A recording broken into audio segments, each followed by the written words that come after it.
कधी excretion process मध्ये काय असतं, जेवढे काही वेस्ट मटेरियल असतात ना, वेस्ट मटेरियल आपण म्हणतो, म्हणजे removal of waste or the harmful substances from the body is called the excretion process. त्याला आपण काय म्हणत असतो, एक्सक्रिएशन प्रोसेस म्हणून त्याला ओळखत असतो. आणि मग त्यानंतर आपण बघितलं होतं ते म्हणजे एक्सक्रिएशन इन प्लांट्स.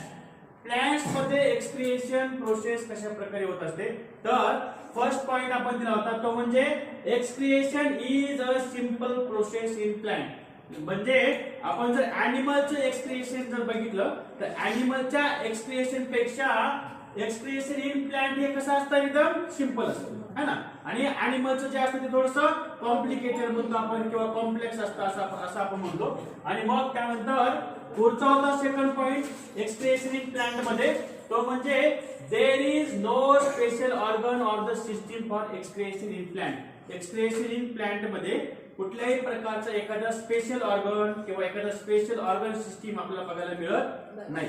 त्यानंतर परत काय सांगितलं होतं, the process of diffusion is used for the throwing of gases substances.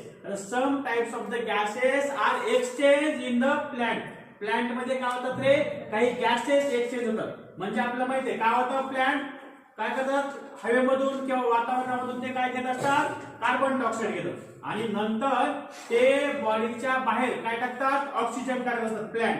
आणि मग ती जी प्रोसेस जी असते ना गॅसेस एक्सचेंजची, ती प्रोसेस आपल्याला कशाद्वारे बघायला मिळते, डिफ्युजन नावाच्या प्रोसेसद्वारे. त्याच्यामध्ये सेलच्या आतमध्ये डिफ्युजन नावाची प्रोसेस असते. त्या डिफ्युजन नावाच्या प्रोसेसच्या द्वारे ते गॅस एक्सचेंज केलेले आपल्याला बघायला मिळतात. त्यानंतर फोर्थ पॉइंट होता तो म्हणजे rods through the some waste material into the surrounding soil.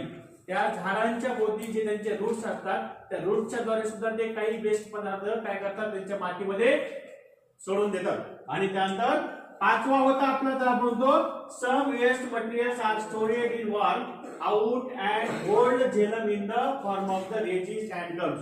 मग त्यांच्या बॉडीमध्ये जर समजा काही झेलम टिश्यूचे असतात ना, जे काय करतात रे, कंडक्शन ऑफ फूड करतात.